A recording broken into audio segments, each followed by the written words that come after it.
DC, a capital offense in the eyes of the Gestapo. His crystal set is hidden inside a tin of spinach. Despite the poor reception, he is able to tune in secretly to London. The BBC was a great morale booster, thanks to the news they gave in French. They wrote news that we couldn't read in our newspapers, which were limited to the German communique. But also there was what we call les Français parlent aux Français, that were giving orders, advice, and so on. Andre Heinz is waiting for one particular message. The time to fight is coming. In the evening, listening to the news in French, at last I heard l'heure du combat viendra, which was the sign, meaning that we had to listen in very carefully after that during the following days, because then we would get the orders for sabotage. Andre Heinz must tell his network that D-Day is imminent. But if the invasion is stopped by bad weather, the French partisans will be caught in a death trap. I had to send a postcard from Bayeux, showing the tapestry, one scene of the tapestry, and I had to sign like a visitor, saying Bon Baiser, signing with the girl's name. And of course, it had been arranged so that they knew that it meant they had to do their best to try and join us here, to be part of the little group of the resistance that wanted to try and do things at the time of the landings. Supreme Allied HQ, 5:30 p.m. Half an hour later, Stagg and Yates arrive at the Supreme Allied headquarters. Came to command headquarters in time for the long-range development conference at 5:30 p.m. Fairly optimistic, but obviously a very marginal and difficult situation.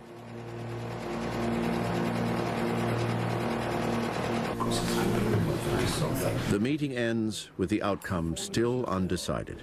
A bad storm could stop the troops from even reaching France, in which case it would be suicidal to proceed. And yet, with everything geared up for the invasion to begin, not to go ahead feels like madness. James Stagg is in a difficult position. Get it sorted out, he has been told by the Americans. General Eisenhower is a very busy man. But as a meteorologist, Stagg can't invent the weather. Friday, June 2nd, 1944, 4 days to D-Day. This morning, a convoy leaves Hiltingbury Camp in Hampshire for the south coast. Then, unexpectedly, there's a holdup. D-Day is coming, but for Britain's farmers, life goes on.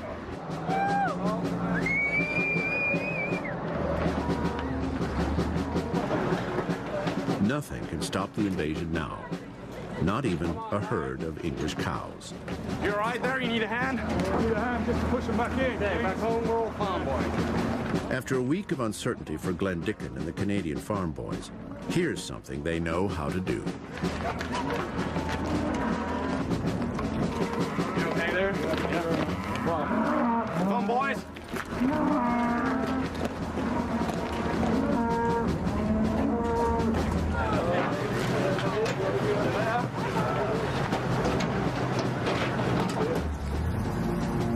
Throughout the day, convoys are on the move.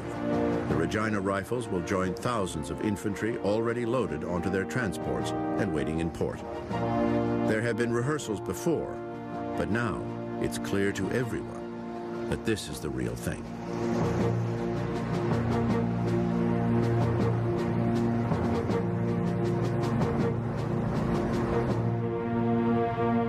By early evening, Glenn Dicken's convoy has joined hundreds of others in the densely crowded ports along the Channel coast. Once on board ship, they will be confined to their quarters, waiting for the Allied fleet to set sail. This is the last they will see of England for some time. Supreme Allied HQ, 9:30 p.m. Admiral Ramsay attends the evening weather briefing. Commanders meeting at 21:30. The weather story showed no improvement, but also no deterioration, so the operation was allowed to continue. James Stagg is asked for an update. In the last 24 hours, there's been no clear indication as to how it will go, better or worse. But at the best, the weather in the Channel for the next 3 or 4 days will at least be very different from what we'd hoped for. What's your personal view? If I were to answer that, sir, it would make me a guesser, not your meteorological advisor. Saturday, June 3rd, 1944, 3 days to D-Day. Southampton docks, 8:30 a.m. Glenn Dicken is now one of thousands of men confined to their troop ships. After months of training, there are only days to go.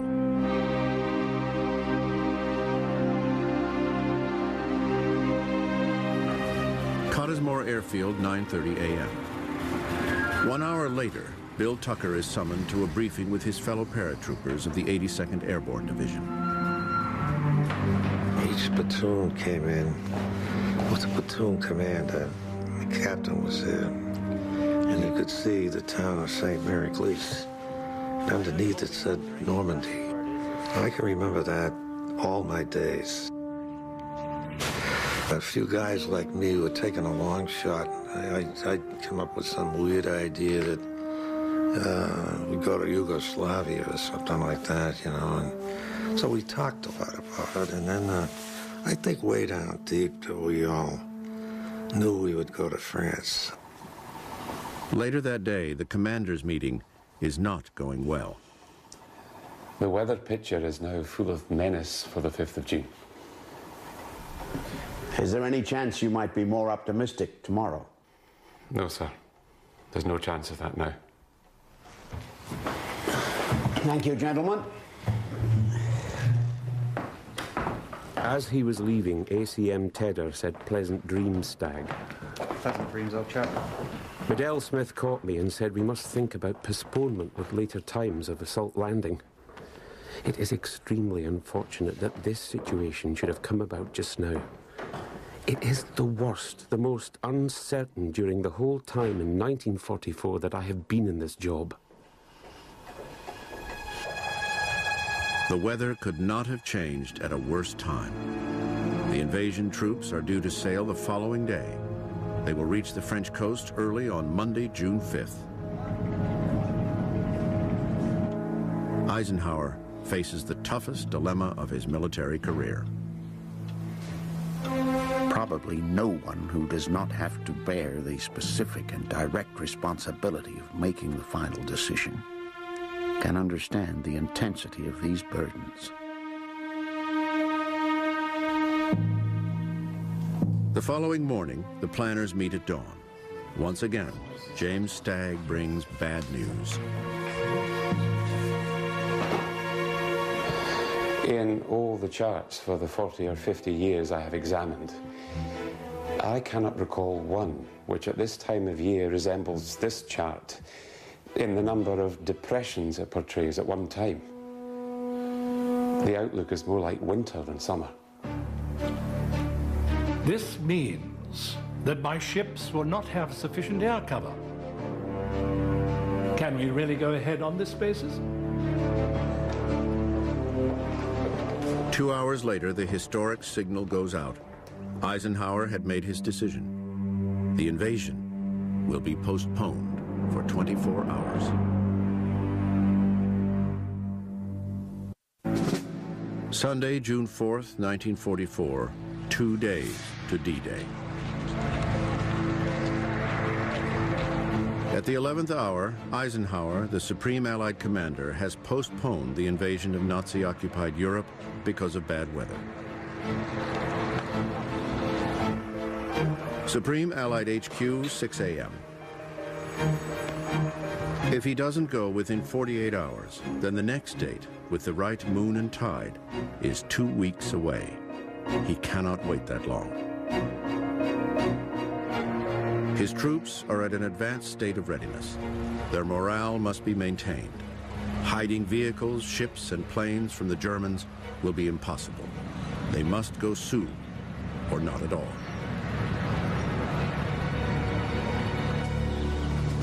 Roche-Guyon, France, 7 a.m. On this day, German commander Erwin Rommel makes a decision that he will always regret. His experts have told him the weather is far too uncertain for the Allies to land. He is firmly convinced that the tides and moon are wrong for an invasion. He leaves his headquarters, climbs into his staff car, and heads for Germany.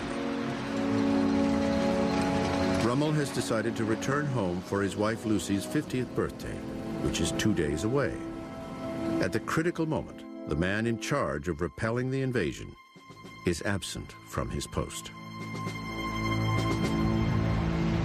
In Britain, as the day goes on, the clouds start to gather.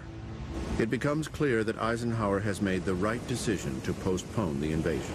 Admiral Sir Bertram Ramsay, commander of the naval operation, notes this in his diary. The weather got progressively worse from midday, having been lovely at 04:15, making the decision to postpone more difficult. As the day went on, the forecast became more fully justified. Hampshire, England, 2 p.m. The order to stand down for 24 hours has now filtered through to all the Allied troops.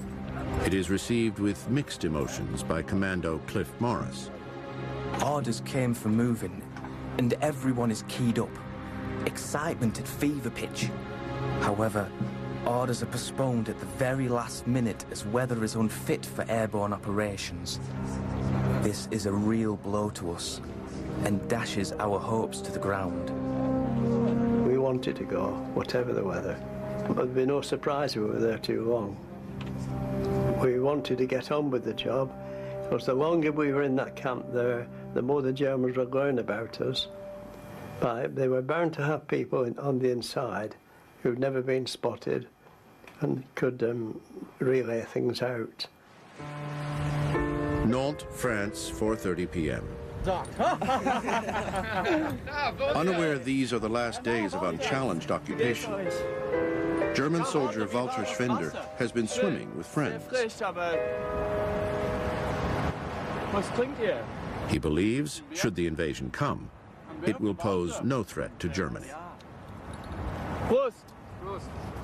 His commanders have been encouraged in this belief by the Allied deception plan.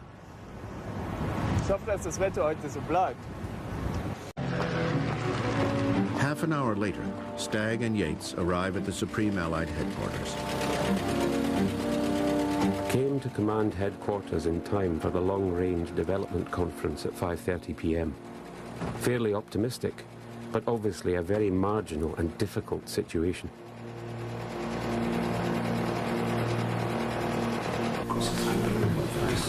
The meeting ends with the outcome still Viendra, which was the sign, meaning that we had to listen in very carefully after that during the following days, because then we would get the orders for sabotage. Andre Heinz must tell his network that D-Day is imminent. But if the invasion is stopped by bad weather, the French partisans will be caught in a death trap. I had to send a postcard from Bayeux, showing the tapestry, one scene of the tapestry, and I had to sign like a visitor, saying Bon Baiser, signing with the girl's name. And of course, it had been arranged so that they knew that it meant they had to do their best to try and join us here, to be part of the little group of the resistance that wanted to try and do things at the time of the landings. Supreme Allied HQ, 5:30 p.m. And communique, but also there was what we call les Français parlent aux Français, that were giving orders, advice, and so on. Andre Heinz is waiting for one particular message. The time to fight is coming. In the evening, listening to the news in French, at last I heard l'heure du combat. BC, a capital offense in the eyes of the Gestapo. His crystal set is hidden inside a tin of spinach. Despite the poor reception, he is able to tune in secretly to London. The BBC was a great morale booster, thanks to the news they gave in French. They wrote news that we couldn't read in our newspapers, which were limited to the German.